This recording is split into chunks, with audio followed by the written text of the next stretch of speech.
that familiar scent of salt water, of dancing, of the culture that draws everyone together. You can take the person out of the islands, but you can't take the islands out of the person.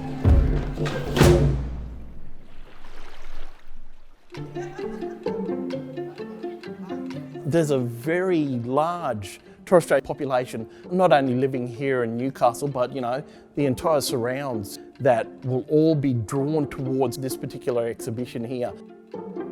Newcastle Art Gallery wouldn't have even considered doing such a major show celebrating Torres Strait Islander culture and art without, of course, an incredible Torres Strait Islander artist at the core of the exhibition.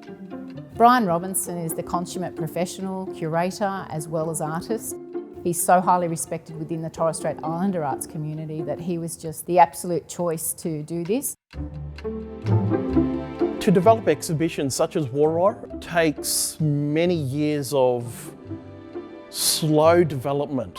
Right from the start, you need to have that overall vision, and then you sort of work backwards in sort of selecting key works, key artists to build that narrative. The community have been waiting for something like this. How the exhibition is put together, it tells the story about who we are, and this is what they're most excited about, to share our culture with the rest of the community. As you first walk up the front stairs, you will immediately see within the first couple of works the entire breadth of the exhibition itself. You have a contemporary Torres Strait lino cut print, but then in close proximity to that, traditional turtle shell masks, wooden masks. There are loans that Brian has selected to be in the show that have taken board meetings and letters of request to try and, get the permission to get those works to be on public display. Many have never been displayed before outside of the Torres Strait Islands, as well as works from national institutions and state institutions that have never been allowed to be loaned out before. These objects are extremely fragile. They're hundreds of years old. So once particular objects such as these are on display for a certain period of time, they are then required to go back into storage for the next five to 10 years before they can actually be bought out again to be on public display. And so having these objects out on display here in Newcastle, you can't get anything better than that.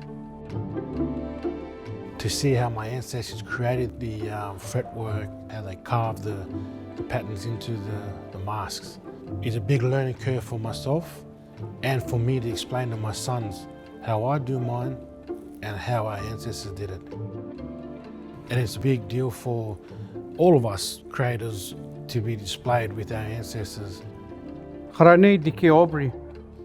brother Aubrey Sambo went and talked to the masks to acknowledge them and to let them know that we are here. To ask for permission to come in their new home, to come walk freely with them. Thank you.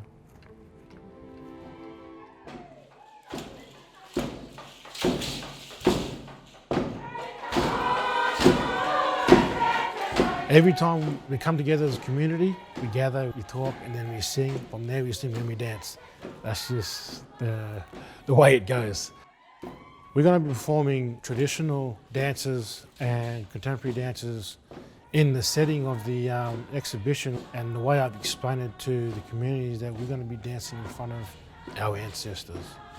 And them songs and dance we're going to be performing, some of them will be on the wall, which is a great honour for our people to share with everybody in Newcastle. It really leads back to what people see as the maintenance of their culture. So continuing those stories year after year, generation after generation, for thousands and thousands of years. You couldn't do this exhibition without the endorsement and support of our local Torres Strait Islander community. There is no way that we would have done it. It's extremely risky. So it's just been such a wonderful journey to see everyone come on board and be so supportive of the show.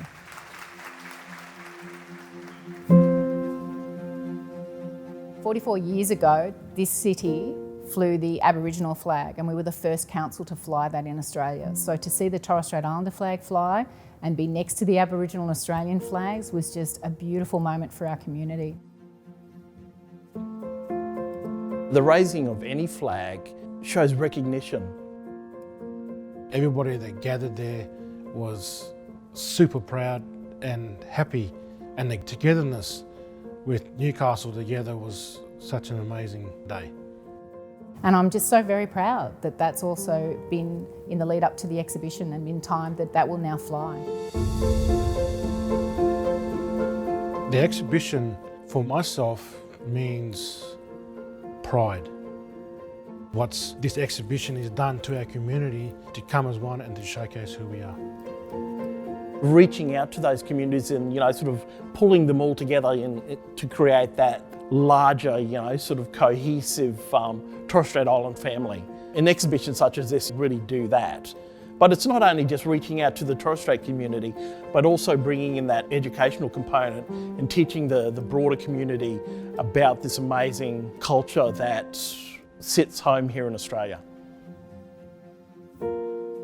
I'm really excited that audiences, they're going to see the full gamut of the arts practice of the Torres Strait Islands. And I think, I'd like to hope that they leave the exhibition with a little piece of that with them. WARWAR means to be marked with a pattern, and I hope that they have an indelible mark on their heart as they leave the show.